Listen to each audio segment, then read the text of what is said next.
here's a challenge to this government: help farmers. If this government is serious, and I believe it is, about doing everything it can to get us through this economic crisis in the best shape possible, then it has to push pause on all the extra rules it is planning for farming. Farmers are the ones who are going to get us through this, make no mistake about that. Look at Fonterra today. It is holding its forecast farm gate milk price of between $7 and $7.60. That's a good price. That is good economic news. And honestly, we are getting precious little good economic news at the moment. The world can and will stop buying things.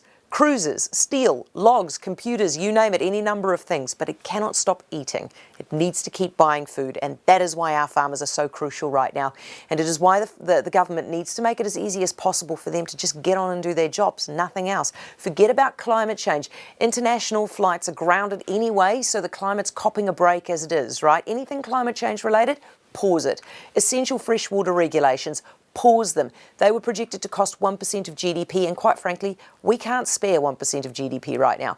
Anything that farmers consider a burden, from biodiversity regulations to new immigration rules for farms to the minimum wage, it needs to be backed right off.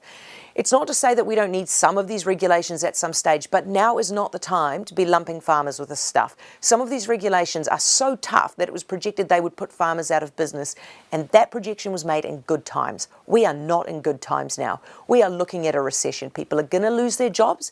Half of the country's businesses are going to need to tap into that government help announced this week. The last thing we need right now is farmers also going out of business.